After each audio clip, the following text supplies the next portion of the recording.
This landed at a ranch at Corona, New Mexico. The rancher turned it over to the Air Force. Rancher W.W. Brazil was the man who discovered the saucer. What I thought was a star began coming in my direction at a very rapid rate of speed. The unidentified object, which some sources thought might be a blimp, moved slowly down the Pacific coast from Santa Monica and disappeared south of Long Beach. I saw a UFO, and it went down the river, turned right at the United Nations, turned left, and then down the river.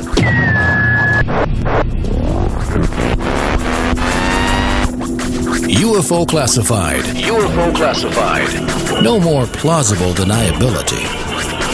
Fact, fiction, or the truth. You decide. And now, the new voice of the high desert, the hostess of UFO Classified, Erica Lukes.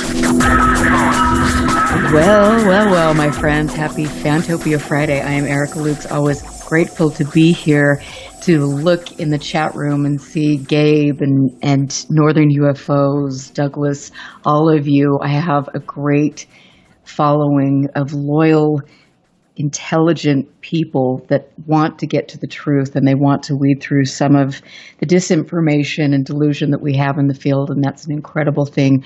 I want to thank from the bottom of my heart Northern UFOs for his support in getting the show out to Facebook. Facebook and YouTube. That means a lot to me.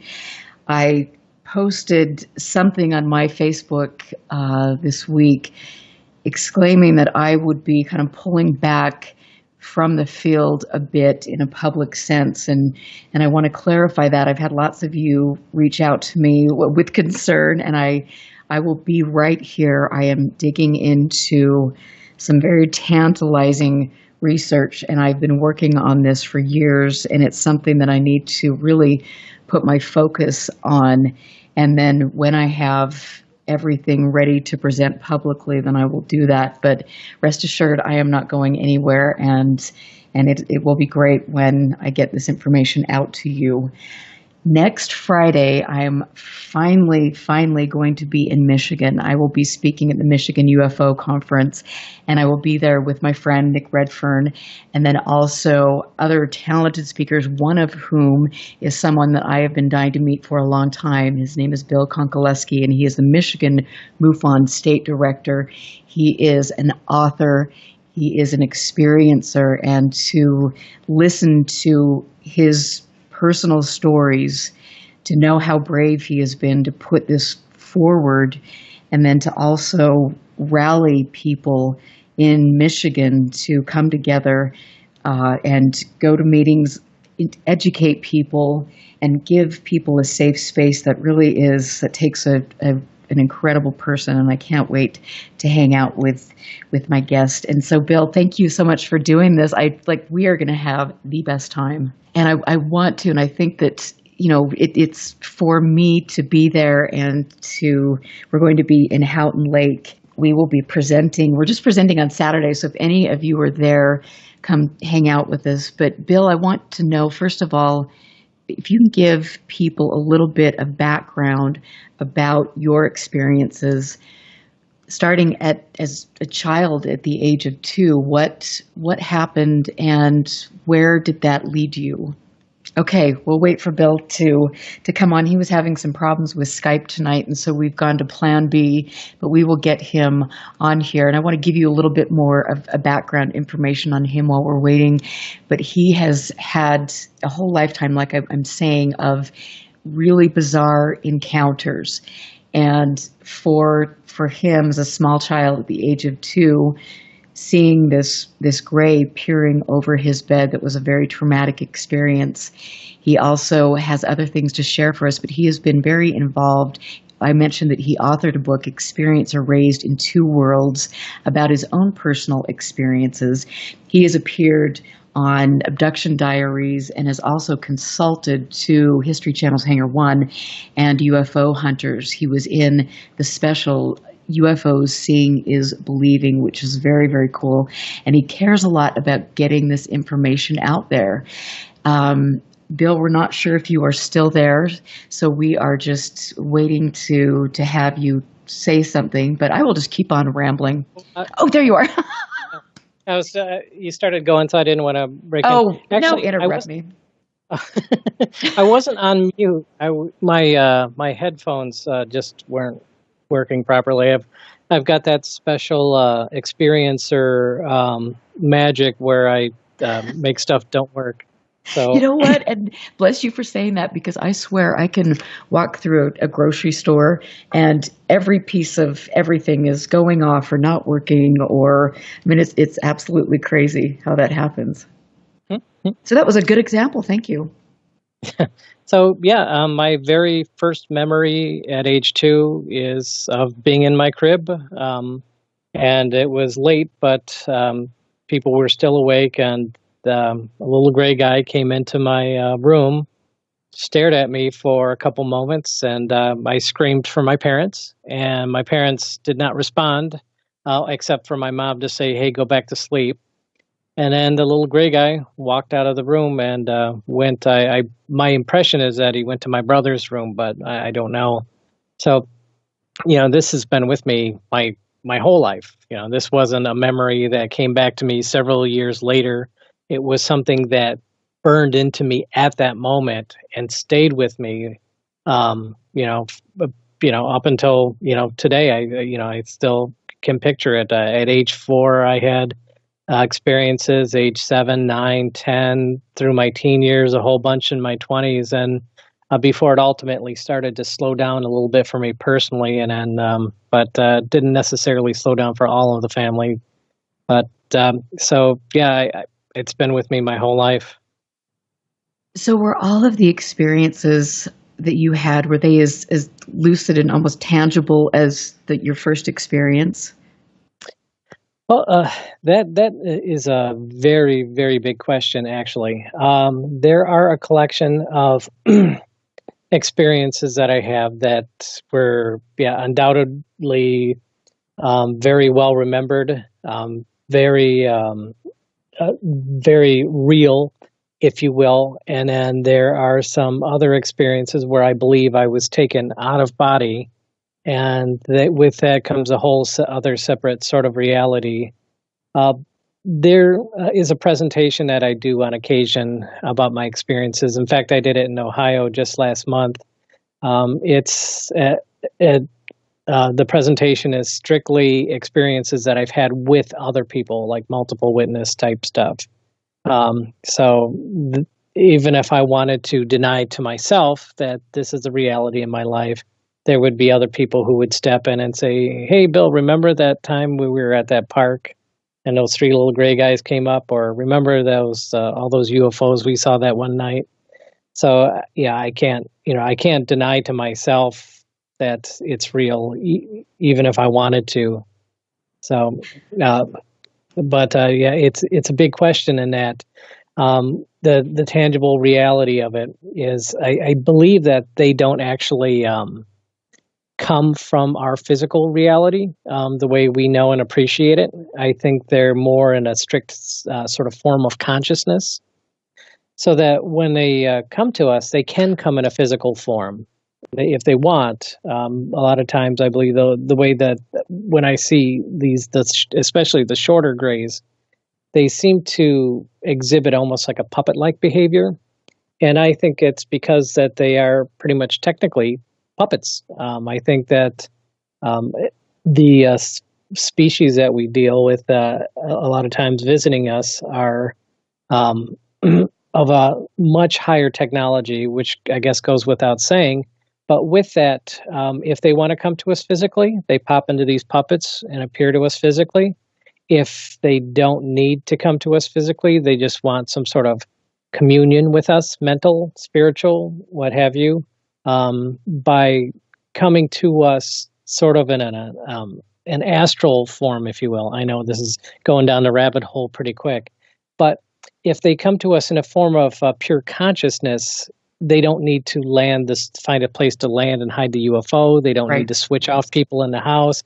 They don't need to worry about animals the household dog attacking them, all sorts of things like that. So I've had a variety of experiences on both sides, and the scars to prove it. Wow. And it is, for me, as I look back and things start falling into place, and I have, I've been keeping a journal and I write down memories and I go through it. I have one specific memory that was really just it was really mind blowing, but I don't have the recollection that you do of these entities. But man, I've certainly had some crazy things happen and a lot of paranormal things happening. And I've heard you mention this on previous shows about all of the paranormal stuff that happens around you. What type of paranormal activity do you see, and how close is that before or after a sighting? Some of the things that will occur around a sighting, and definitely a sighting does seem to stir up the paranormal mix. It excites the atmosphere in whatever ways to make unusual things happen. But I've had items appear and disappear from the home, disappear and then reappear, I should say. Synchronicities, just ridiculously silly synchronicities that are just too unusual to kind of shrug your shoulders at. And coincidences happen. A minor one was I was on my phone and a comedian on the television said the name Idris Elba right when my phone's that name popped up in the Google search on a search for something completely unrelated to the actor. Just minor things like that. I suppose a lot of that stuff happens to people a lot, but when you go through a day where it's one little teeny tiny synchronicity after another, you start to wonder, is the universe drumming up for something unusual to happen? And certainly sometimes it does. Lately, I'm at a disadvantage with talking about my experiences in that to some of the hardcore examples I would want to give at this moment, where I would say, like, here's a bunch of weird synchronicities that happen, and then boom, this happened. The problem is that while I'm completely open about my experiences and my family is 110% supportive of me, they are not at all supportive of me sharing their stories most of the time. Right. So I will, maybe stop at the water's edge and say a lot has been happening with my family, and unfortunately, I can only talk about stuff that happens to me directly. Well, and that's hard. And it's great that your family has been so supportive, because this is, it takes a really brave person to come forward, especially with the level of detail that you have provided about really profound and personal experiences. And as you know, it opens you up to a lot, and to have that support is really important. I like to hear that. My family's been incredible as well. Mm-hmm. But think of how many people don't have that. I just want to say that because we're really lucky. Yeah, okay. So on that note, there was a couple of different things I was thinking of at that moment, but in terms of support, yeah, absolutely. I'll just give an example from my workplace. Obviously, I've had this book out now almost 10 years, and I had a coworker come up to me a couple weeks ago and said, she goes, I read your book. It was really good. And I was like, oh, I didn't know that you knew that I had a book. And she said, yeah, this other employee recommended it. And I'm like, oh, I didn't know that fellow employee read my book or even knew that I had a book. So I'm very open at work about being a UFO investigator. And apparently people know much more about me than I thought they did, and treat me no differently, and they're fully supportive. And so I'm blessed to have my family's support, my friends' support, and part of that is because they've been part of these experiences in some cases. And also at work, I do UFO presentations at the college where I work on occasion, and so it's just been great in that respect. But I've noticed sort of a trend in the experiencer community, in that there's been a real push recently to stress that the experiences people have, the overall phenomena, is a positive one. That it makes people better. That people would prefer to have these types of things happen in their lives than to not have them, and that that studies have been done that there's an overall net positive about this phenomena of people being taken. And I won't deny that, in that I think I follow a very similar arc, and that I certainly I don't know if I use the word appreciate, but the experiences I've had, I don't know that I would have preferred not to have some of these things happen. I think I would have preferred them having happened and grown in the way that I have because of them. But I think there's a problem in that a lot of people are struggling. A lot of people are deeply, profoundly confused, anxiety-ridden, and having a horrible time at it. I grew into whatever comfort level I have right now over the course of decades, but I think there's been a debate, and I don't know if you've witnessed anything similar, of people saying, hey, people are having a rough time at this, and then another side coming back and pushing back and saying, you're you're mischaracterizing Right. Yes. this thing. It's a positive experience. It's a positive experience. Tell that to the person who's struggling through it. That's that's where the focus should be and the attention. It's nice you can mention that some people grow from it, feel that it's positive, but really, the most compassionate, most responsible thing that we can do is be there for people who are struggling with it. And for me, one of the things that I saw in coming out as I did and telling my story, and in my first book, there's a whole lot of suffering going on as a little confused kid growing up with these weird experiences. Is it's to empathize with others in the confusion and the pain that they go through, and to be able to pull somebody through that. If somebody is having a good time with their experiences, God bless them. That's great, wonderful. We're communing with another species. We're taking our first baby steps out into the universe, maybe, and all that good stuff. But so many of the people going through these experiences aren't at that point, and it's almost making light of their discomfort. To talk about, how good some of the people have it.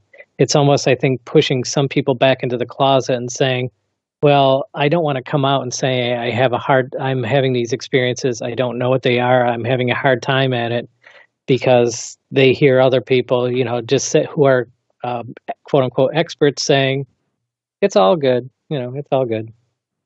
And that is a really, really critical point, Ed, because I hear both sides of that. And I go back and forth on all of this every day. For me personally, I can't say that it has been a negative experience, because I feel it has made me stronger, and it has brought me to this place that I'm at right now. But I know other people that I have talked to are deeply traumatized, and they have no one to communicate with. And I want to ask you, do you think that people are having such a hard time because of the traumatic nature of the experience itself, or the way the public deals with them? Oh, it's definitely both. And yeah, that whole insult to injury, because when somebody experiences something, especially if they have no space for it in their life. They weren't taught about this, because the general culture doesn't support this reality. It dismisses it. It makes fun of it. And so when somebody's part of that culture and say, those crazy alien people, and then they have their own experience, and then they're like, then they suddenly become the butt of their own jokes. Or whatever, and it's a terrible place to be, because suddenly then you have to sort of you have to. Gosh, I'm just thinking of so many people that I know are in this position right now. Actually, it's just you have to find those few people that are able to listen to you. MUFON has been good as I'm a company man. I've been with MUFON for 25 years. If you find the right people within an organization like that, you have a sympathetic ear, many times an empathetic ear, and you can have that opening discussion and try to let it out a little bit. But really, yeah, it breaks so many people's lives to suddenly have the impossible happen, and in many cases. Things that they'd made fun of at one time, and suddenly it's happening to them. And that is absolutely true. And it's interesting because, Craig Lang was a dear friend of mine. And I remember having many candid conversations, with him about this issue. And he was this meant so much to him. And to give people that solace and the comfort. And there are, as you mentioned, amazing people involved in MUFON that are there as a support system, and that's exactly what we need. And I have to throw this out before we go to break. I wonder how much of this ridicule that we see right now is a result of the way the United States government chose to deal with this topic back in the late 40s. Mm-hmm. Exactly. Yeah, people who don't have it happen in their lives have the luxury of disbelief, and then they have they enjoy the luxury of having somebody else tell them how they should feel about a particular subject. And so people, just say, well, either I can believe that there's nothing happening, or if I choose to believe that something is happening, then, oh wait, now I have to question every belief I have about the universe, my place in it, even things like life after death, all this stuff. You suddenly have to question and reevaluate. So it's a lot easier to just say, well, I've never seen anything. I've never had anything happen to me. So I'm just going to ignore it and, coast through life and without that extra burden, because it is a burden, because it does make you question and reevaluate everything once, you even say that you believe that something like this is possible. You're taking on a big weight. You are, but I will tell you it's a weight that I would gladly carry, because I just feel so passionate like you do about this subject and empowering people.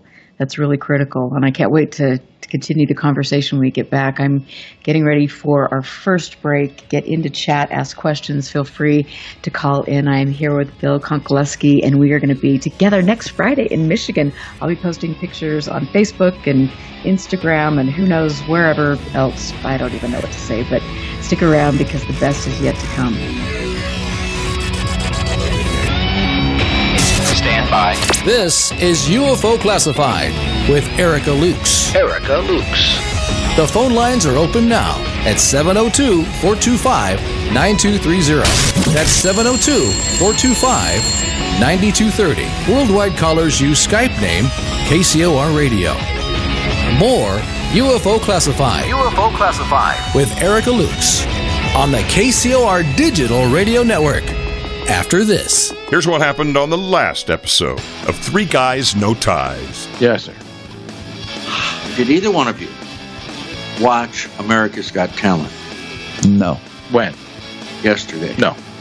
Last week, but not this week. They had this couple on, and they were quick change artists. And the girl's standing there in a dress, they pull it up and drop it, and she's got a different outfit on. And I know these people have to be witches. Three Guys, No Ties. Wednesday nights, 7 to 9 Pacific on the KCOR Digital Radio Network. Good afternoon, everyone. This is your captain. I'd like to welcome you on Jackpot Airlines Flight 1610, service to Lost Wages. They say what happens in Vegas stays in Vegas. Well, apparently, they need a reality check done Vegas style. Vegas, Vegas, Vegas, Vegas. Tune in Wednesday nights, 9 p.m. Pacific, 12 a.m. Eastern, for Reality Check, hosted by Jessica Johns, exclusively on the KCOR Digital Radio Network. Biggest star in the world, bigger than Britney and Christina put together. If it's happening on the Vegas Strip, you'll know about it here first. You are a dirty little fun haver. Join Jessica Johns as she explores and goes behind the scenes of what's hot and what's not. From the best entertainment Vegas has to offer to national celebrity gossip. That's crazy. Absolutely crazy. Jessica has her finger on the heartbeat of the city, and she's waiting to share it with you. Reality Check, hosted by Jessica Johns. Wednesday, 9 p.m. Pacific, 12 a.m. Eastern. She does Vegas right. Yeah, baby.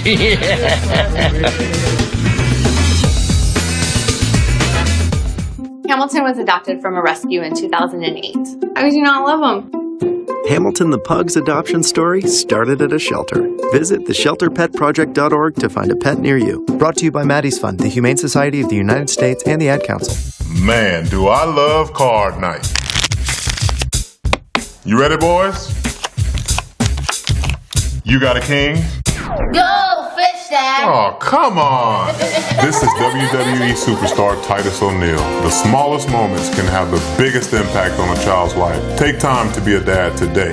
Learn more at 877-4DAD-411 or visit fatherhood.gov. Brought to you by the U.S. Department of Health and Human Services and the Ad Council. Live for 3 hours every Saturday night. It's a show that engages the mind, makes you think, and maybe even challenge what you think you know. Hi, I'm Jeremy Scott of Into the Paranormal, where we talk about topics that are anything but mainstream, somewhere between abnormal and paranormal. Bring an open mind and join us for Into the Paranormal, live Saturdays at 6 p.m. Pacific, 9 p.m. Eastern on the KCOR Digital Radio Network. It's great! I think it's great. It's great. The all-new KCOR Digital Radio Network. Great. Make a note of it. It's great!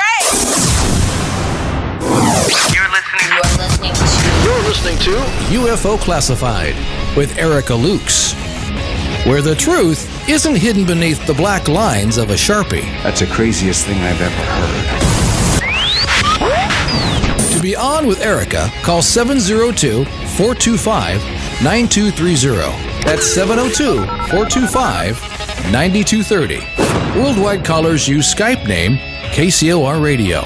Radio contact. Share your thoughts on the show on Twitter by using hashtag KCOR. Or head over to the live chats at KCORradio.com. The audience goes nuts. And now, your host of UFO Classified. Are you ready? Erica Lukes. Erica Lukes.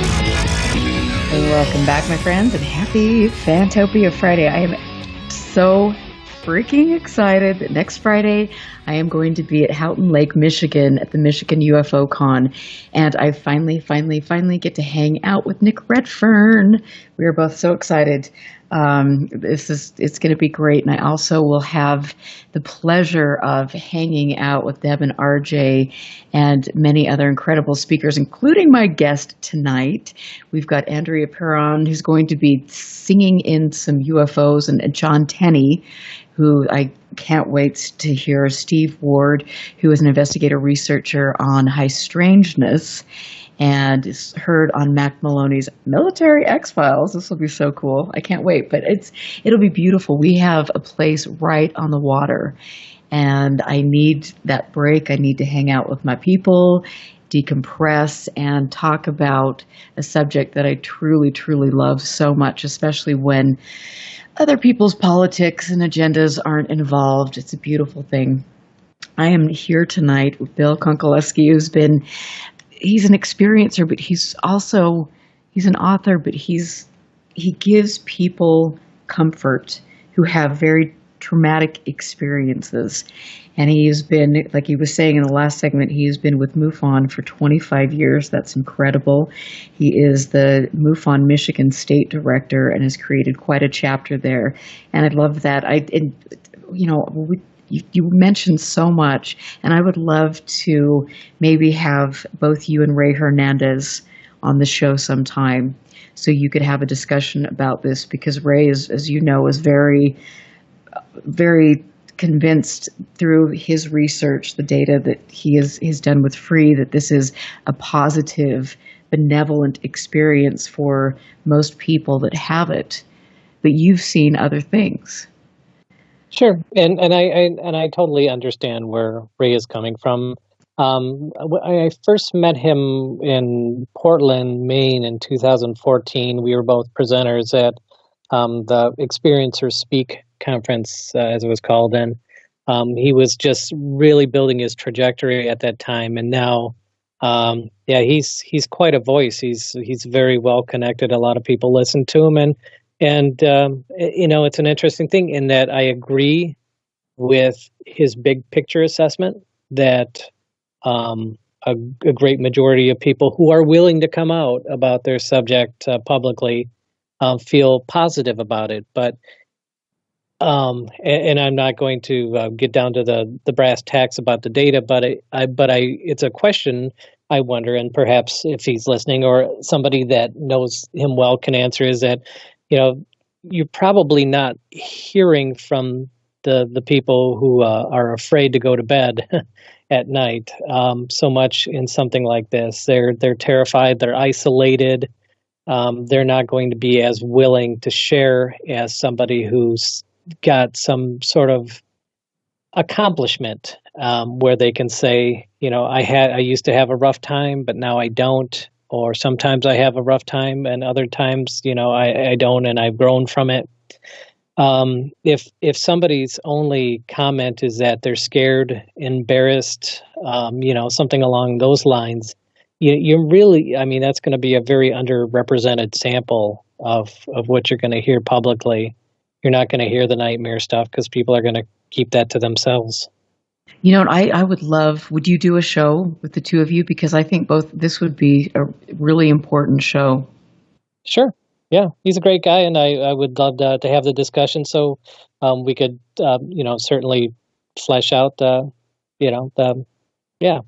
absolutely. That would be great. And actually, interestingly enough, here's a bizarre synchronicity, but he sent me a copy of his new book, Beyond UFOs, The Science of Consciousness and Contact with Non-Human Intelligence. And so that just arrived today, and man, this is a honker. So I look forward to reading that. And I understand this is such a complex subject. And like you said, so many people are absolutely terrified of what's taking place. When you work with experiencers, tell us a little bit about some of the commonalities that you see. Usually when we get somebody that comes forward, and everybody who, or I should say the great majority of people that come to us have lifelong stories. They aren't people they have a single unexplained event. They have deep, rich histories of abductions and other paranormal activity, and that seems to be probably the first base commonality, is that we have lifers, we have frequent flyers, and some of the other things that people refer to these individuals, but like myself, a lifetime of experiences. And then usually they'll say they'll come to us with a single unexplained event and say, I'm not quite sure what to make of this. I was on the road with my friend. We arrived someplace a couple hours later than we should have. Do you have any thoughts on that? And then so that opens up the discussion, and usually within minutes of that phone conversation, the floodgates start to open, and then it's just one experience after another, after another, after another. And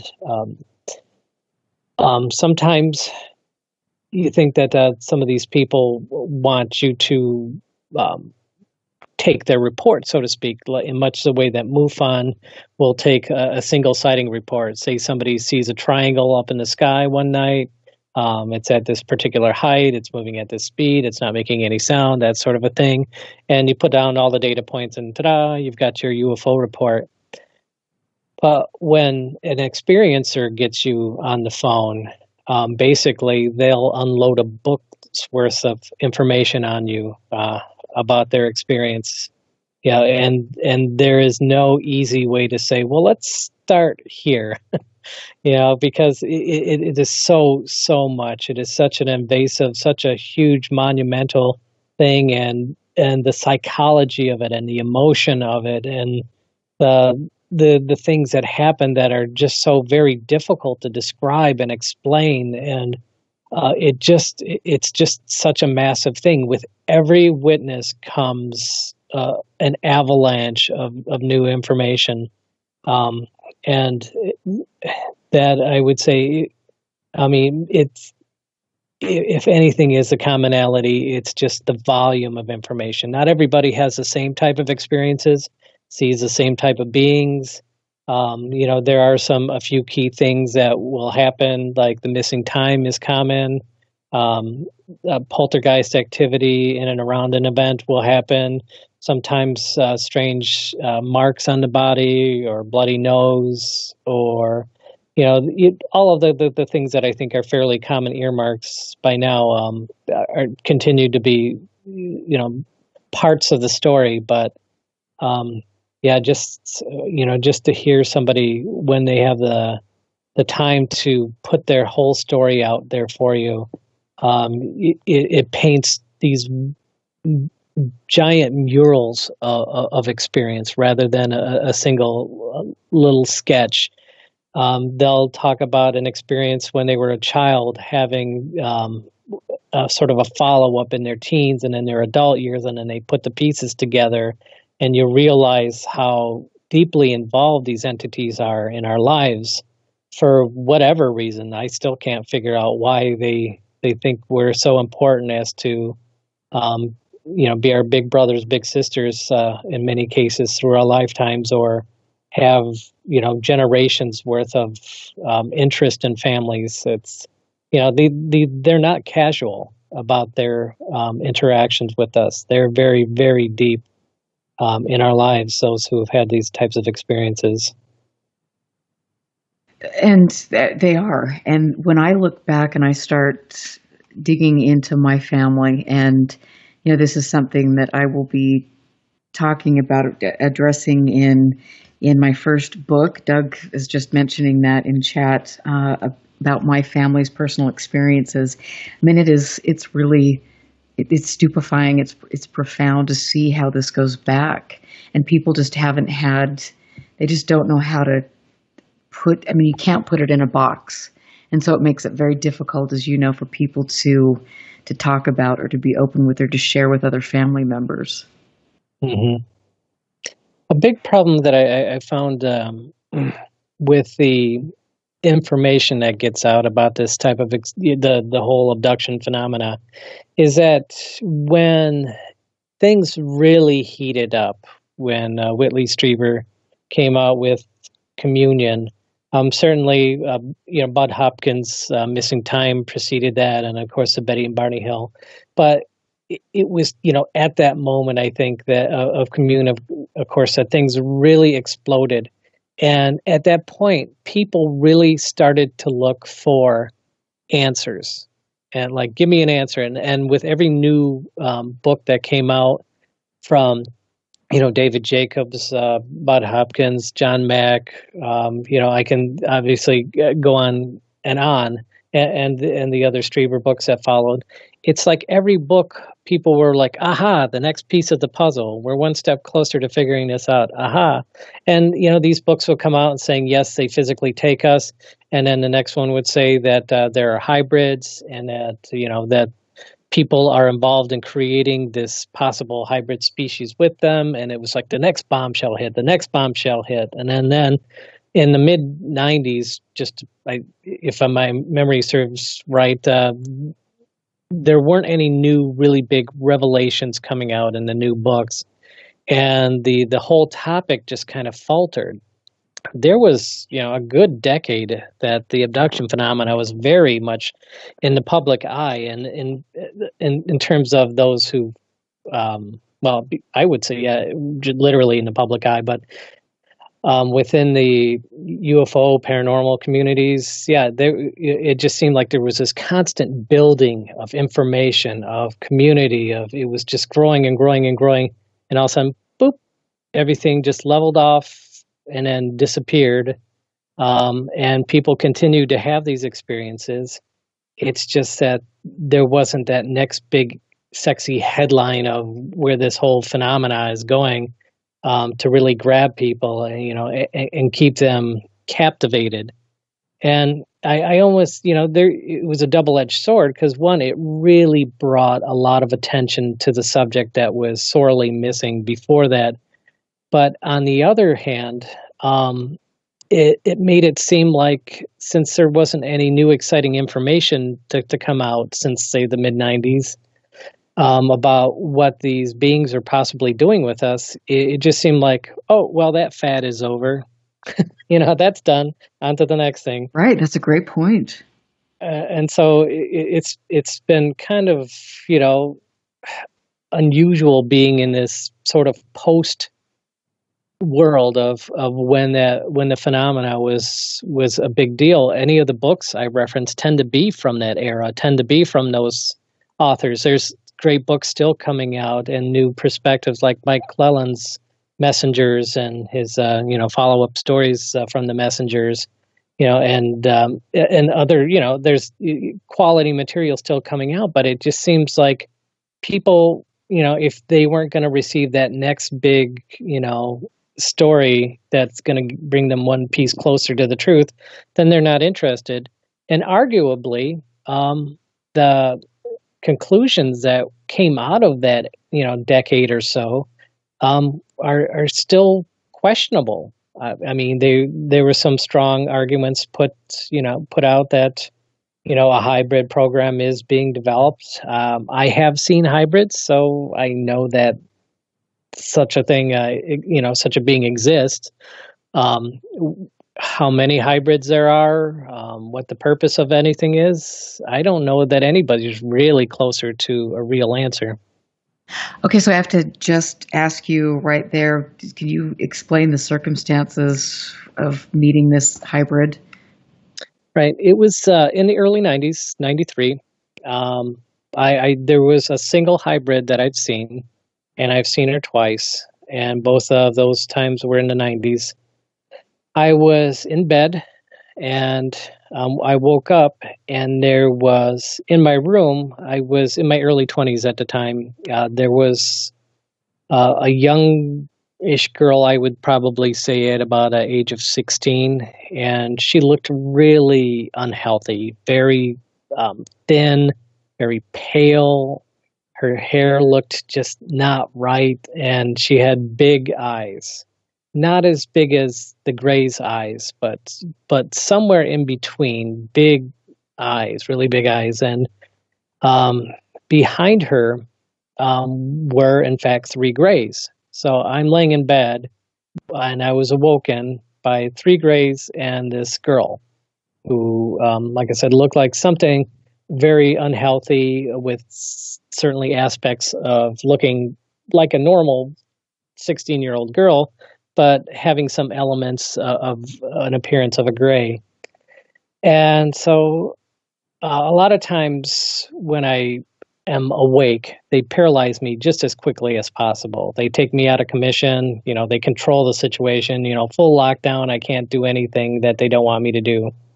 But here I noticed I was just kind of casually sitting in bed, and I'm looking at this girl. She's looking back at me. The 3 Grays are standing behind her, and so I say telepathically to them, okay, what's going on here? And and they didn't respond, and so I said, I'm trying to make some sort of progress with the situation. So I say, what's her name? Because she seemed really nervous. She seemed really out of it, like they had dragged her to my house in the middle of the night and from wherever they have her, wherever she normally lives. And I felt really bad for her. And so I said, "What's her name?" And they responded telepathically back to me in unison, "Yes, yes, what's her name?" And I'm like, "Oh, they want me to name her?" I'm like, "Well," so I just thought of something nice, gentle, sweet. I said, "How about Angel?" And they're like, "Yes, that's Angel. This is Angel." And then they seemed really happy. They sort of gave off a happy energy with no visible outward physical signs of emotion. So I'm like, okay, so I've named her Angel, and they're happy about that. And then the four of them shifted sideways through the wall of my bedroom and disappeared. So that was about it for that particular experience. And then as a sequel to that, it's about 4 years later, I woke up and found myself on board, and I was face to face with her. Again, I very easily recognized her, but she was a little bit older now. And she seemed to be more with the program. And I looked, I'm like, oh, I'm thinking like, oh, it's you again. And so she took 2 fingers of each hand and started to massage my temples and look deeply into my eyes and said, "This will get the blood flowing." And then I passed out. That's about it. Wow. And I haven't seen any other hybrids. And people often ask, "Oh, do I think that she was somehow related in some way?" I didn't get that impression. I don't think that she was my daughter or anything particularly special to me. It's just that I think that, somehow, I don't know, when they decided to bring her to me for whatever reason, they decided to do that. So, this is where it gets so sticky. I mean, I believe that there are people who have definitely infiltrated the field who are trying to steer the narrative, and they're trying to confuse the topic. And then you get all of these really wild tales about hybrids that they're walking among us and all of these different things. But yet, there might be some truth to that, but yet the truth is much more complex than what is being betrayed. And it's almost, whoever this entity or these people are, they're putting things out there to really kind of diminish and almost make a mockery of what you experienced. Does that make sense? Sure. I don't know who has the type of budget, to support such a thing and why it's happening, but I don't know. Yeah, I don't know. I think it's so hard today to draw any attention to anything except politics, especially here in the United States. I remember with that first disclosure that they had, the one in Washington, D.C. in 2001, they had a big disclosure, press conference in Washington, D.C., and immediately after, unfortunately, September 11th happened. And then, it just seems like there's always something very immediate and very involving of the entire country that just dominates the news at any particular moment. It's really hard to get people's attention about this phenomena. So when I hear that people are enmeshed in the UFO groups or at the outside of UFO groups, trying to confuse the message, trying to shout down the message, I had never thought about Richard Dolan on one of his programs mentioned that he goes, never look up the subject of UFOs on Wikipedia. He goes, you'll just walk away so angry because of the how dismissive the entire topic is all throughout, Wikipedia, which a lot of people now look at as, the gospel. So, if there are people that are in within the UFO groups and targeting people and trying to quiet the message, to me, it's a sign that very soon it's going to be so obvious and so in our face, the phenomena, that it's going to, that no amount of political news or news of natural disaster or other sort of misfortune is going to be able to clear it off the table. And I think they're just trying to delay and stall that day of disclosure as long as possible for whatever reason. I don't know if anybody has any really solid answers about anything that's ever happening, but I do definitely know people very well personally that have been targeted. Some will be in Houghton Lake, in fact, I know. The whole thing is just so confounding. There are so many agents with so many different,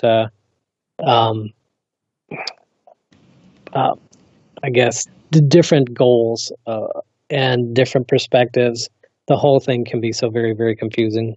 It is. And I think, we've got 2 minutes to break, but I'm just going to throw this out there. But I've been acquiring quite an incredible historical archive.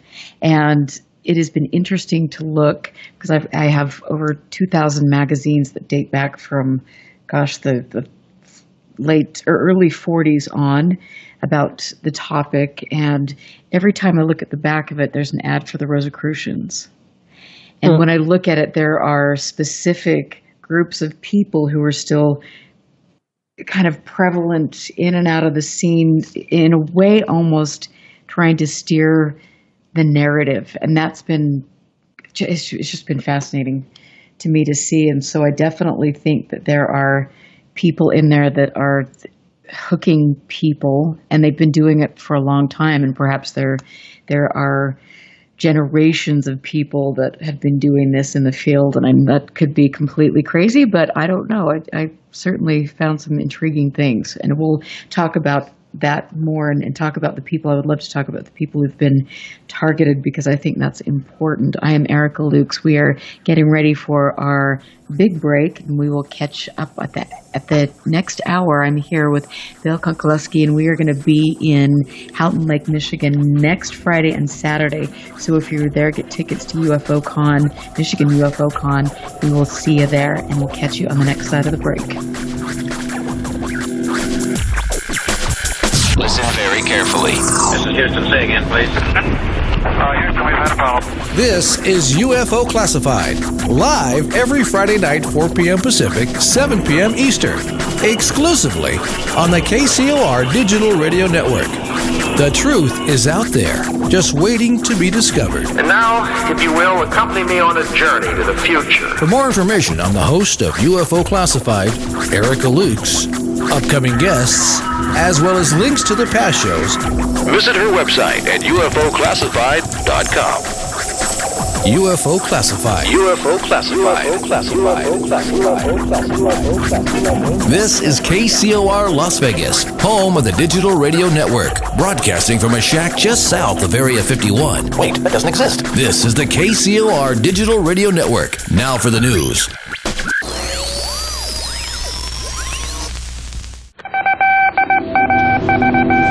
Landed at a ranch at Corona, New Mexico. The rancher turned it over to the Air Force. Rancher W.W. Brazell was the man who discovered the saucer. What I thought was a star began coming in my direction at a very rapid rate of speed. The unidentified object, which some sources thought might be a blimp, moved slowly down the Pacific coast from Santa Monica and disappeared south of Long Beach. I saw a UFO, and it went down the river, turned right at the United Nations, turned left, and then down the river.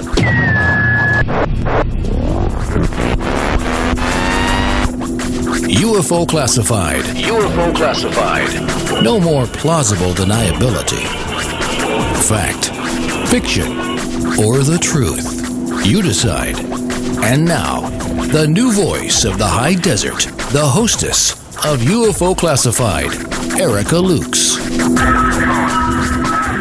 Welcome back to the second half of UFO Classified. I will not be here live next week, but I will be getting into chat just to check in with you, and find me on Facebook. I will be posting pictures of my trip to Houghton Lake. And thank you, Bill, for teaching me how to pronounce that. I love to go off and pronounce things in my own special way. I'm not quite sure what that is, but I'm looking forward to being there at the Michigan UFO Con and speaking with incredible people like my guest this evening, Bill Konkolesky, and he is the Michigan State Director for MUFON. He's been involved in MUFON for 25 years and also is the author of Experiencer Raised in Two Worlds about his personal abduction experiences. And Bill, we've been talking about so much about the way people are viewed, about your experience twice with a hybrid when you were in your 20s.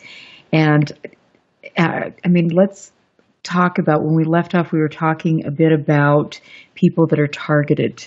And I'm wondering if you could elaborate on that. Well, I will start, I guess, with myself. There was, there have been a few things that I found of interest. I found my computer turned on before coming home when I know I absolutely shut it off, leaving the house. And strange noises on the phone that were suspect, but the a very interesting thing happened on the phone several years ago. Again, this is probably back in the early 90s. I'm talking about, I was on the phone with a fellow experiencer talking about somebody else who was sort of involved in an abstract way with my experiences. I know that's all very vague, but in a nutshell, as I was talking to this friend of mine, I was cut off on the phone hearing my own voice talk back to me about something I had said a minute before. So I heard a recording of what I was talking about played at least a minute after I was done saying it. So it wasn't like an echo. It was suddenly as if somebody started playing a tape of me saying, almost as if like, you're being recorded, right? And then it stopped. And I'm like, well, that's pretty strange. And then my friend was just, for his part, he was wondering why I repeated myself, why I started to repeat myself. I'm like, that wasn't me. I was cut off by my own voice. So that was kind of freaky. One of the all-time weird ones, though, was I was at home, same sort of time frame, early 90s. I was still living at home with my folks at the time. So I was probably 21, if I had to guess, at this point.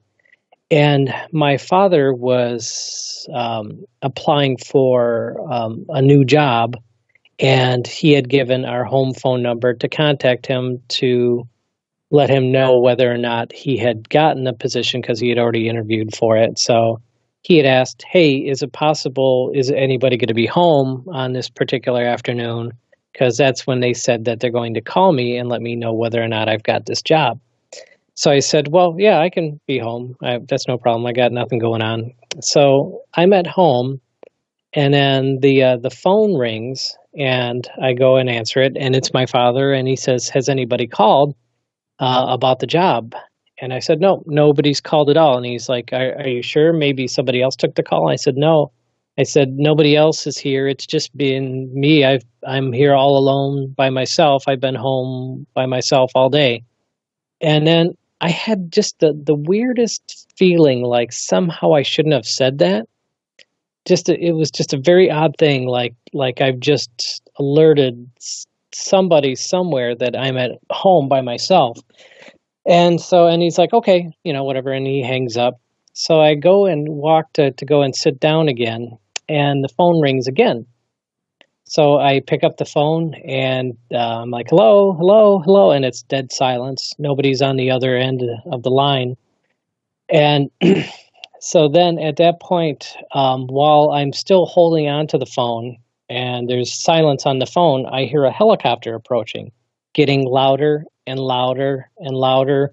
So I hang up the phone, and the helicopter is now so close that it's rattling things on the shelf. And I'm like, what the heck is going on? And I run outside, and sure enough, there's your token black helicopter. Yep. About, I would say, to me, it felt like about 500 feet off the ground. It was extraordinarily low. Like it made me afraid. Like I thought the thing was going to land on my roof. And I'm like, what the heck? So I'm up there and I'm just out in the yard just watching it. And it's like, well, I'm not going to run back in the house just in case it lands on the house because it seems like it's coming down. And it just hovered there above the house, and then it flew off. And so I didn't know what to do. This actually would have placed it in 1993, I know, because it was the year I joined MUFON. So I called Shirley Coyne, the state director at that time, and say, hey, Shirley, this weird thing happened. What do I do? And she goes, call the Air National Guard base and report it. And I'm like, okay. And I didn't know what to expect, but I didn't expect that I would be calling a military base and making a complaint. But I'm like, okay, sure, whatever. So, I looked up Selfridge Air National Guard Base, which is the local base like that. And I said, I'd like to report a helicopter. It was a military helicopter. I said, flying too close to my house. It just happened, blah, blah, blah, gave all the details. And the guy says, okay, we'll call you back in 15 minutes. So he hangs up. And but it was about 15 minutes later, he calls back again. And he said, yes, there was helicopter traffic that we had from some base in the Chicago area to Selfridge, which would have been, over my house, would have been one way to get there, I guess. So he confirmed that there was helicopter traffic, and he said, but they're not allowed to fly that low, and he doesn't believe, based upon how they were tracking it, that it did such a thing. And I said, okay. So so that was about that. But yeah, it was a crazy thing. Now it was not only that there was a helicopter, an unmarked black helicopter over my house, but the strange thing about it was it appeared nearly immediately after I had announced that I was home alone. And I received a phone call with dead silence on the line. And it's not like the helicopter was waiting in the Kmart parking lot, a couple blocks away, just ready to descend on my house upon me giving the word that I was home alone. So, there's layers of strangeness to this that I can't possibly explain, but I know it's really strange, but that's how it happened. It's not strange to me. I just want to say that I could, when I see you, I will share my black helicopter stories because that just makes, it makes the hair stand up. But anyway, sure. I don't mean to cut you off, but continue where you were going. Yeah, so Shirley, who was state director of MUFON until the later part of the 90s, and her husband, George, Shirley was actually MUFON's first abduction research investigator, head of MUFON's abduction research. So it was a real benefit to have her here in the state. And so her husband, George, she and George often experienced helicopters. And they believe that George, who had passed from cancer in the mid-90s, they believe that he received his cancer from something beamed at him from a helicopter. One day that they had a helicopter buzz their place, they went outside, and George, when he was looking up at it, said he had this feeling of being irradiated in his chest, like they were microwaving his chest. And nearly immediately after that, he was diagnosed with cancer and didn't take too long before it overtook him. So I don't know what more to say about this story than to report what they said.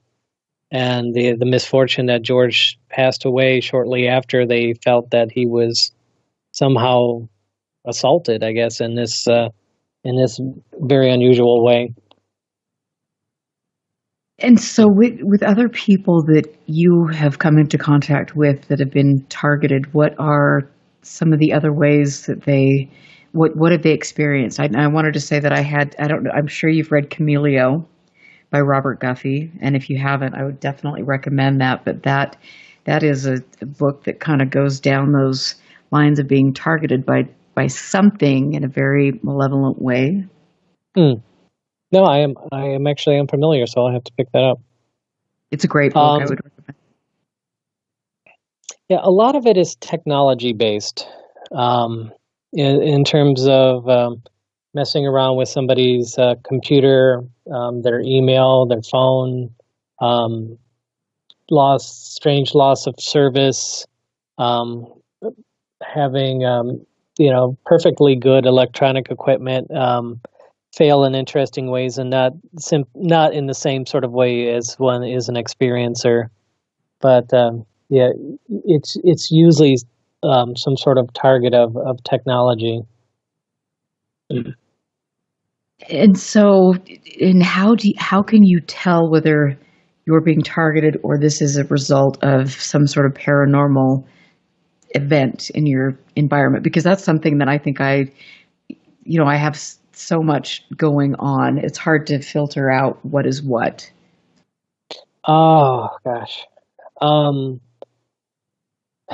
As with what happens probably to you in many situations, people come to you in confidence, and if I was to say anything more, it would clearly exhibit human interaction rather than anything else, and that person would probably be upset with me, even if I respect their anonymity. I think they would have an issue, and there's a strong possibility that they're listening to your program. But basically evidence that technology is being hacked in a very human way, rather than bizarre things happening that also seem to affect technology. Sorry if I can't go into any further than that. I don't mean to be vague or like, I can't talk about, but in this case, I really want to respect this individual's account that they gave me. Right, absolutely. Yeah, no.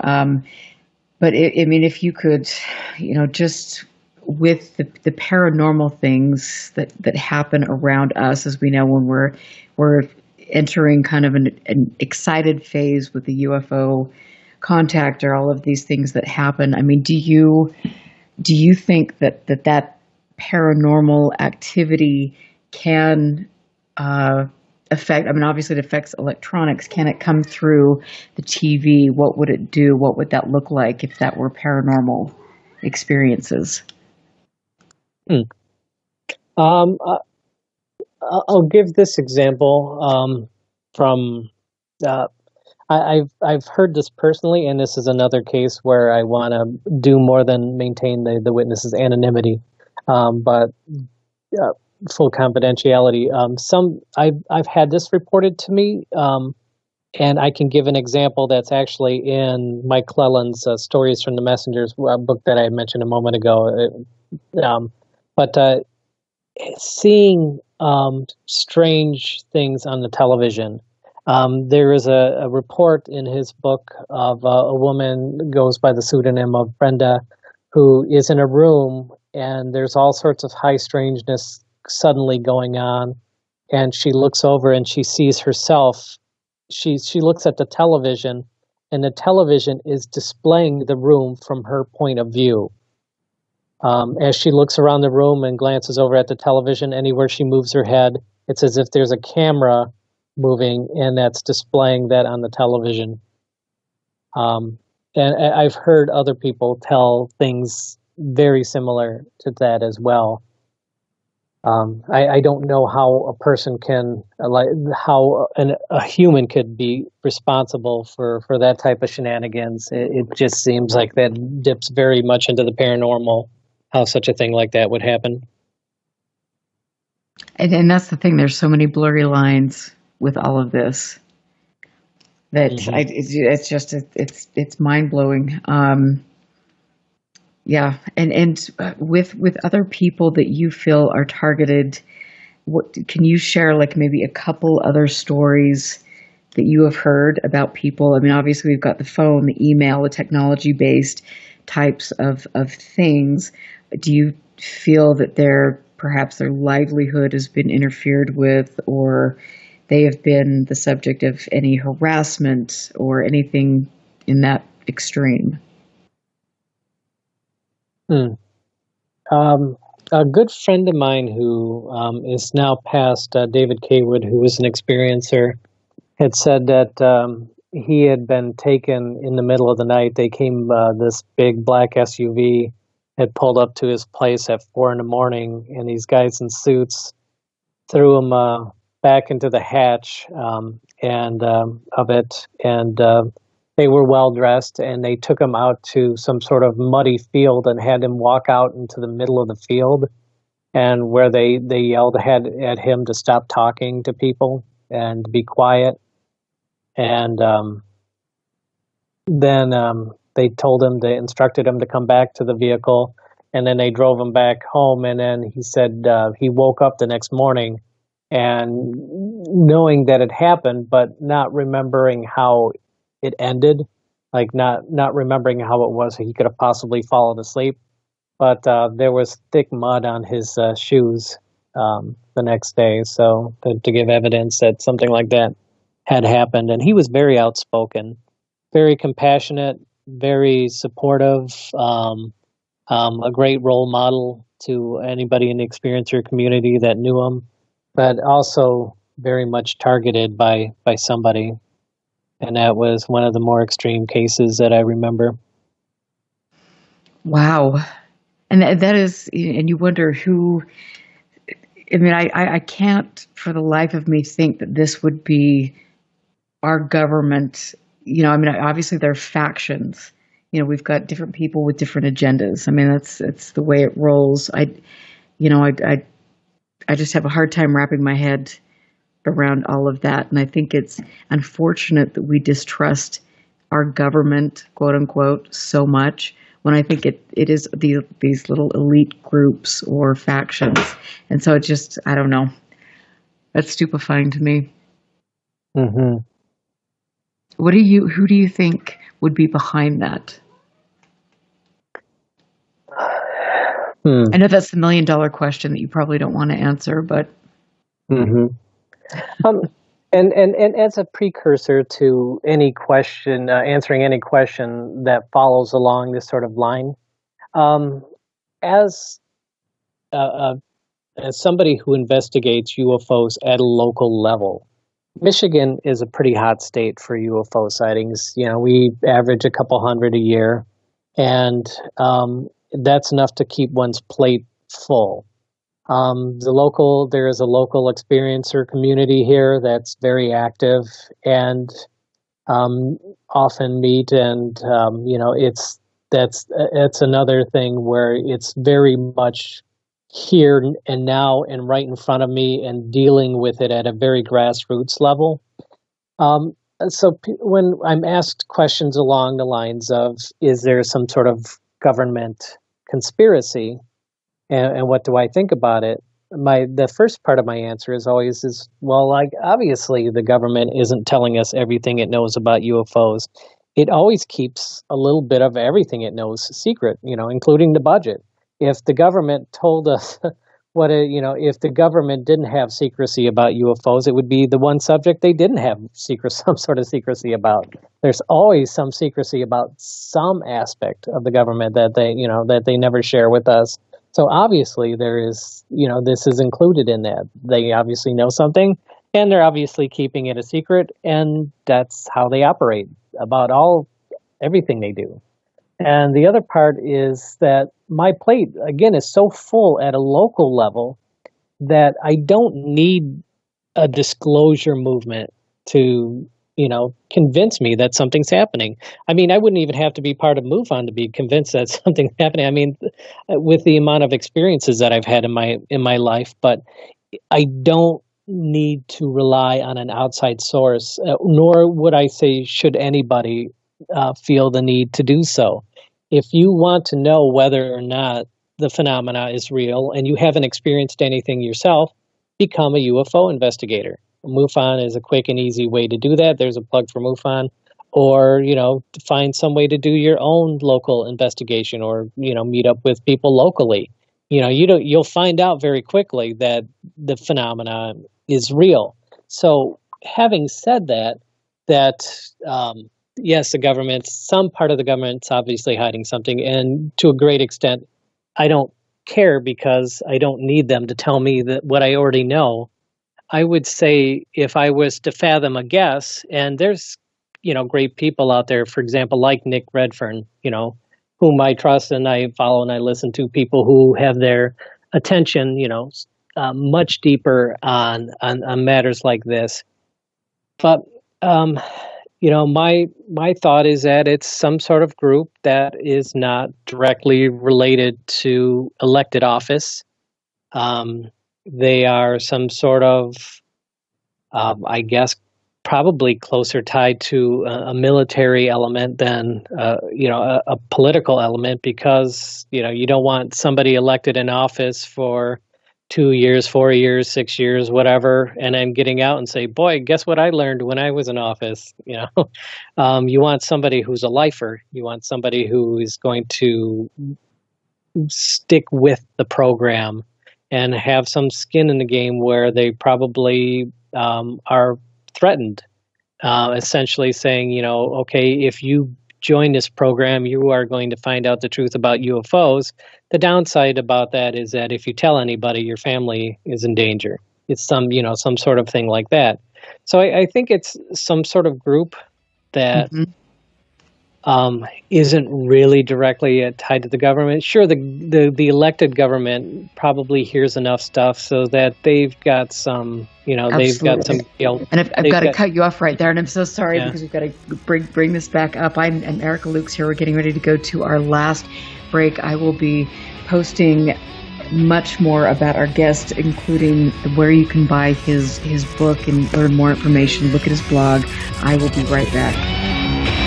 Stand by. This is UFO Classified with Erica Lukes. Erica Lukes. The phone lines are open now at 702-425-9230. That's 702-425-9230. Worldwide callers use Skype name KCOR Radio. More UFO Classified. UFO Classified. With Erica Lukes on the KCOR Digital Radio Network. After this. 1 million miles till midnight. A story of timelines, artificial worlds, simulated races, and the galactic imprint, and the destiny of a blue world called Earth.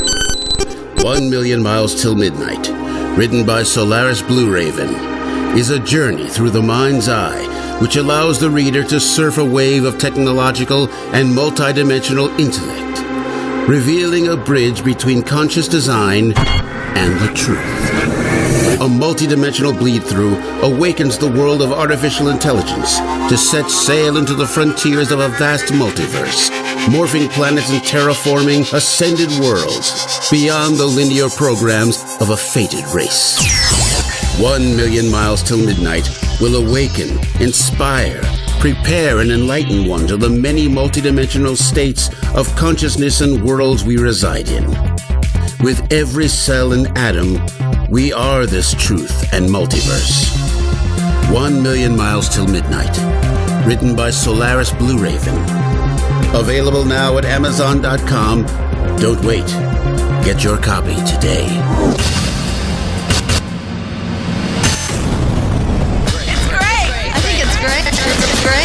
The all-new KCOR Digital Radio Network. Great. Make a note of it. It's great.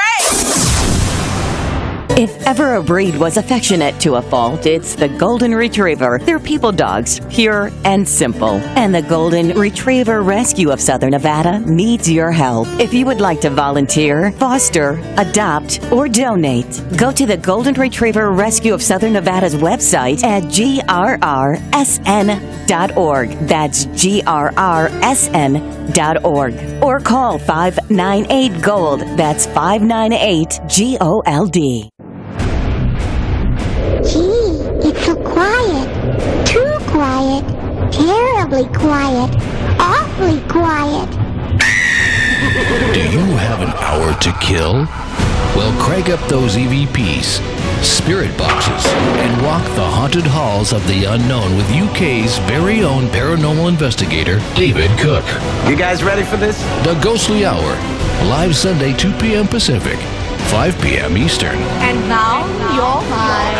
Come hear first-hand accounts of some of the most famous ghost sightings, photos, and videos from around the world. Skeptics, believers, and spirits both good and bad. Welcome to the Ghostly Hour, hosted by David Cook. Live every Sunday, 2 p.m. Pacific, 5 p.m. Eastern. Exclusively on the KCOR Digital Radio Network.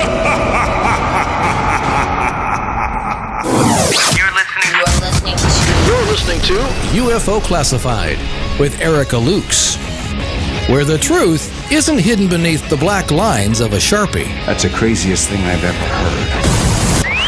heard. To be on with Erica, call 702-425-9230. That's 702-425-9230. Worldwide callers use Skype name KCOR Radio. Radio contact. Share your thoughts on the show on Twitter by using hashtag KCOR. Or head over to the live chats at KCORradio.com. The audience goes nuts. And now, your host of UFO Classified. Are you ready? Erica Lukes. Erica Lukes. Welcome back to the last segment of UFO Classified. I'm Erica Lukes. Always happy to be here and stick around for a wonderful night on KCOR. I want to give a shout out, as always, to my friends in chat and my fabulous producer and station owner, Tina Marie, who does not have a show tonight. As much as I completely wish that she did, because I missed that, but stick around for Willie Miranda, who will be coming up after my show. And I look forward, if you are in the area in Michigan, anywhere near Michigan, come see me next Friday and Saturday. I will be at the Michigan UFO Conference, and we will have great people like Steve Ward there speaking, and my guest this evening, Bill Konkolesky, who has been involved with MUFON and a state director for Michigan MUFON, who has been incredibly helpful and kind to people with traumatic UFO experiences. And I can't wait just to hang out and learn more. And Bill, welcome back to the show. I'm seriously so stoked to meet you. This is going to be cool. Yeah, it'll be a hoot. You know, this is the first conference I've ever spoken at where I know everybody already going into it. So, yeah, it'll be a big party and a lot of very interesting speakers, too. And I love the organizers. I have to say that Deb and RJ, they are so amazing. Mm-hmm. And I love that. They're so excited. And this place looks absolutely beautiful. This Houghton Lake. Did I get it right? Yeah. It's the seventh sign of the apocalypse right there. That's wonderful. But, you know, with regard to, you know, you talk about the military aircraft, the technology-based kind of intimidation, and the fact that none of us really know where, you know, what that's about, why some people are being targeted and others aren't. And all of this sounds so completely fantastic and paranoid, I think, to a majority of people that would listen to this and think this whole subject is completely bonkers, but it isn't. And there is substantial information to back this sort of thing up. Yeah, something reminds me to bring this up to you as well. One of my personal email issues is I had years of email on an online server disappear for, I think it was a week and a half to 2 weeks, and just completely everything gone, emptied out of and it was my MUFON email or my UFO, etc. email address. And I contacted the provider and I said, it's all gone. And they said, well, it wasn't us. You must have accidentally deleted everything. And I'm like, nope, I didn't do that. Like, is there, you must have some record of, and they're like, no, they said, looks like you deleted it on your end. And I'm like, I sure as heck did not. And I was all bummed. And then, like I said, about a week and a half, 2 weeks later, I decided to look and it was all there. And so I called them back again. I called their customer service back again. I said, all my email that had disappeared is now back. And so you said that only I could have deleted it. And once it's deleted, it's gone permanently, but yet it's all back. So how do you explain that? And they're like, well, it must never have been gone. And I'm like, okay. So, for all I know, it was an error on their end. No idea. But yeah, it was frustrating and it was strange. And I decided not to continue with them as an email provider anyway. And I switched to a different email provider. Isn't that fascinating? Yeah. And I mean, we were talking on break. I was telling you a little bit about what had happened to me with my new 2-year-old iMac and the different hard drives I had to replace and things. And I also had, and I've talked about this on the show, I've had 2 instances where one person showed up at my home and said they were working with the cable company and that the internet problems were in the area were a result of my modem and they needed to see it. Oh my God. Oh my God. I know somebody very well that had that same thing happen to them. Really? I would love to hear more. Wow. Yeah, and they followed up and they said that there wasn't anybody that matched that description or would have done such a thing that would have come to their house. Huh. Yeah, that happened right in the middle of all of these issues happening with my hard drive. And then just recently, this was about 3 or 4 months ago, I was having some communications and some pretty heavy stuff going on, and something had happened that particular day, which I'm not going to go into, but within 2 hours, I was at my business and a person came in a cable uniform and said, oh, we're getting a report that your cable is loose on the back of your modem. Can I see your modem? That's weird. Oh, it was crazy. And I was so stupefied, and this person had been in my front lobby for, I think probably for a little bit longer than I unfortunately wish he had have been, but I was with another client who's very proficient and this is his career, and we were both absolutely stunned. And so I just picked up my modem and said, okay, because I wanted to see what he was going to do with it. And he literally took a little wrench out of his pocket, put it on the back of the modem, turned it once, and said, okay, I'm done here. Got in his truck, and then literally just flipped a UE and spit out of there as quick as you couldn't even fathom. And we were stunned. That's like some John Keel stuff there. Huh. It's been a crazy trip, especially as of late, and it's funny. And I will me and Nick are going to have to sit down and talk about this, because Nick and I we talk most days, and we've had some really interesting experiences. And a couple days ago, Nick had tried to call me, and he said when he left, he was going to leave a voicemail. He heard my voicemail, and it was sped up twice the speed of normal. And he just said, okay, that's really strange. But I mean, there has been some high strangeness around, and as you know, that is kind of goes with the territory. But you just scratch your head sometimes and think, okay. Yeah. And it's just so, I don't know, technology. I mean, living in the 21st century and all the ways that we're digitally plugged in.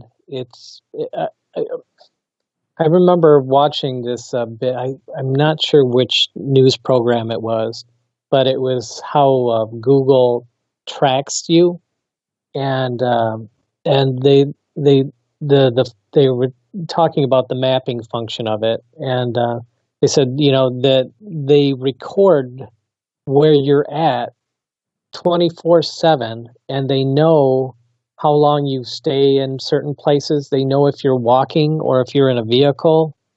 And they said even if you shut the phone off, somehow when you power the phone back up, it updates and backfills that information, even though the phone was powered down. And this was a major news program too. It wasn't anything that was, had some sort of, sketchy research. It was shocking. And they're like, yeah, so up until some whatever point back, however many years, Google knows everywhere you were for however long. And like I said, even knows if you were on foot, if you were driving, all of that. And, it's just, if a business can have that information on you, how easy it would be for some sort of, character that's, wanting to track you, just to not even break a sweat. They're just like, oh, let's just plug into their, their Google information. Let's look at their search history. Let's look where they were, let's check their phone records, this and that, they don't even, like I said, they don't even have to break a sweat to track everybody nowadays. So yeah, it's hard to tell how invasive, the surveillance is when it's effortless, if it's effortless like that.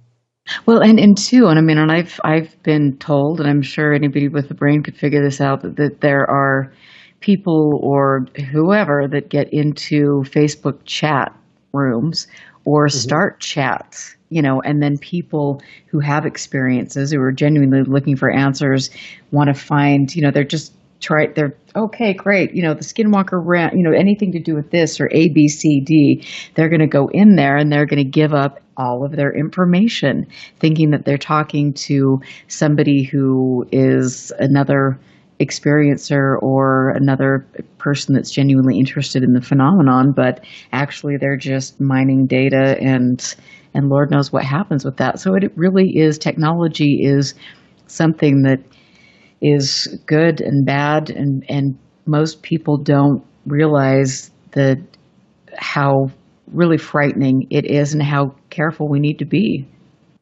Mm-hmm. Yeah, I miss the 20th century.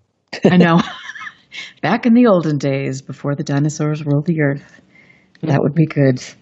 And we used to be, and the sad thing is we used to have like personal, we used to care about people and empathize and connect with people, but I don't know. It's not the way the world is going, so we just need to be cognizant of that. And I always want to tell my listeners, don't look for a community to support you on Facebook, because I think sometimes there are definitely other agendas there. And on that note, I've got a question that one of my listeners wants to ask you about your book. And when you wrote your book, did you have any goals when you wrote it? And how did that help you with maybe moving through some of your experiences? The big thing about the book was this particular book that I had intended. I'll start by saying I intended to write several books, but the original book that I managed to put out, I've had some problems putting out my second book, mostly because I'm married and I have kids, and most of the stories in that book deal with ex-girlfriends and weird situations that had happened, not in any sort of weird, like, interpersonal way, but, paranormal ways. So the book that I did manage to put out, I think, is the most important one I could, which is what it's like to grow up in an environment where you're supposed to be a normal little kid growing up, and at the same time, these type of paranormal experiences are happening. I remember watching a lot of Bud Hopkins material where he would deal with small children and try to console them and try to find out their stories. But I really wanted to put out a book from the perspective of what it's actually like to grow up in that lifestyle. And that's why I called it Raised in Two Worlds, because I felt a pretty well adapted little kid. The book goes up to about age 20 in my life. But at the same time, I had all this weird stuff going on simultaneously. I was raised Catholic. I'd go to church on Sundays, and the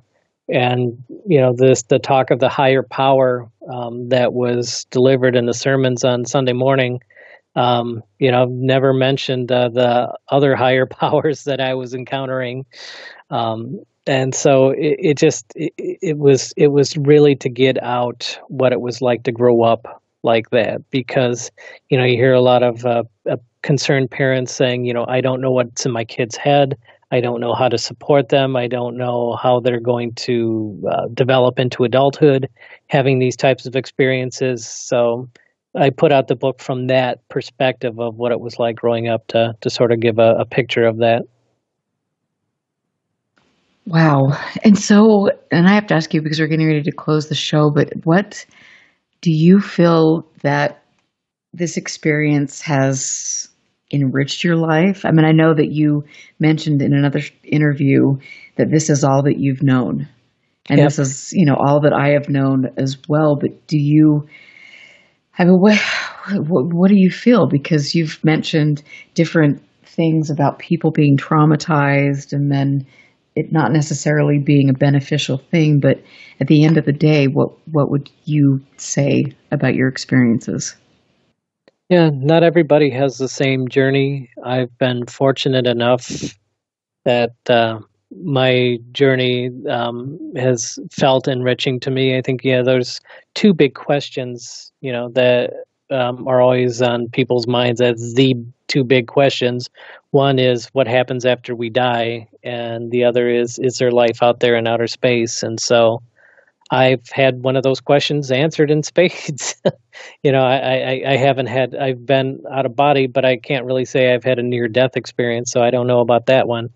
But I mean, it checks one of the big boxes that I know that we're not alone. And is that a comforting thing? I think so. I think life is so precious and delicate, and there are so many ways that we could become extinct, that if we were the only things going, then it would have just been a shame that life wouldn't persist out there in the universe. If something bad should happen, we get hit by a giant, meteor, start World War III, and, all sorts of things could happen to really put an end to life here. So it's comforting to think that to hedge the bet of life, that there's life all over the universe, I'm certain. And do you, you hear so many different viewpoints, and there is a big push in the quote unquote community that this is all demonic. And that to me is very concerning, because I don't think that is necessarily the case. What are your feelings on the demonic aspect of this? I am uncertain all the different facets that intelligence can portray. As I say, and have said, or even in this interview, that I believe that these entities, if you will, are from a form of consciousness, and that they can exist in our physical world when they need to by using sort of puppet bodies and craft that they can use and then store and then go back to their natural state of consciousness. I don't know that I would say that I feel confident that all of consciousness is positive. So it's very possible, likely, a safe bet that there are some malevolent consciousness, that's a word, out there. And that they can also interact with people. And do they hail from the same source of consciousness, or I don't know. That all is that stuff that's sort of beyond the veil and closer to the question: is there life after death? But I do think that people get targeted by intelligent negative energies, likely parasitic in nature, that feed off the negativity. That isn't my forte in terms of experience or major area of study, though I know enough people that have told me their horror stories of dealing with negative energies to know that there is something to that. But I don't think that the entities that I've dealt with through my life fall into that category. So my short answer is, yeah, I think there's demons out there, but I don't think they're at the very heart of the abduction phenomena for the most part. I think that's a whole other different species, type of being, whatever you want to call it. But yeah, it's a great big weird paranormal soup. So and the lines are always blurry. So it's hard to tell where probably one phenomena starts and the other one ends sometimes. I know, and that's what's so curious to me. And I think it's, we always try to, like I've mentioned a million times, we always try to put things in a box, and we can't, because there's so much going on. And I think when you're an experiencer or you're sensitive, you get sucked into or can be affected by a lot of different things. And that can be very difficult for people that have experiences. Absolutely. So where can people find you? Where can they learn more and get your book? I've been most active on Facebook, of all things. It just seems to have the easiest way to get in touch with people, and the feedback that people are actually plugging into what I have to say. So friend me on Facebook if you can spell Konkolesky, Konkolesky. And I have a website that's experiencer.me, so that's .me as well. And there's information on my book about that. If I have a speaking engagement, I tend to promote it through Facebook primarily. So that's usually the best way to hit me up. And my book is on Amazon. And so, if you can, it's my personal experiences from about age 2 to about age 20. What I walked away with it, feeling and thinking about it.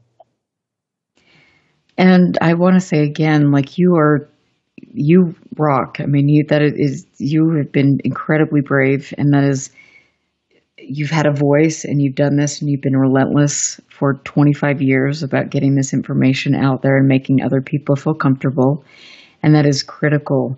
And so I applaud you for doing that. And I'm super stoked to hang out and just get to Michigan and then to hear about some of the sightings that you have in your state. Because as you say, it's a really active state like Utah is. And I hope that we go out there and see something good. Is there any equipment I should bring?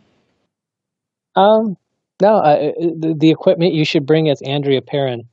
Sweet. And he'll see something. That is so. Tell me a little bit about her. Do you know her at all? No. Oh, okay. So she is. Are you familiar with the movie The Conjuring? Do you even know that much about her? Yeah, absolutely. Yep.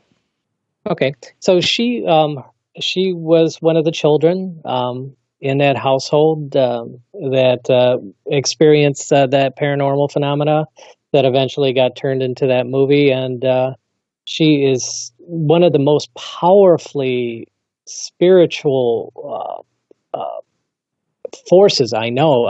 You just stand in her presence and you can feel her energy. It's just absolutely amazing. And she is able to go out and with her she basically throws some love out to the sky, and she has very interesting light shows on many occasions. She has enough experience doing that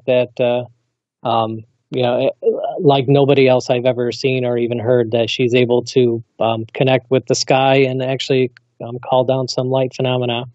I don't want to oversell her talent and have like a group of 1,000 people following her around at the conference saying, "Andrea, do your trick," whatever. But I'm sure she'll give some sort of demonstration. And she's a wonderful, loving, just amazing person. Oh, I am so excited. Wow, that is really cool. And The Conjuring, I mean, I've got so much I need to talk to her about, and I'm looking forward to it. So I will see you next Friday.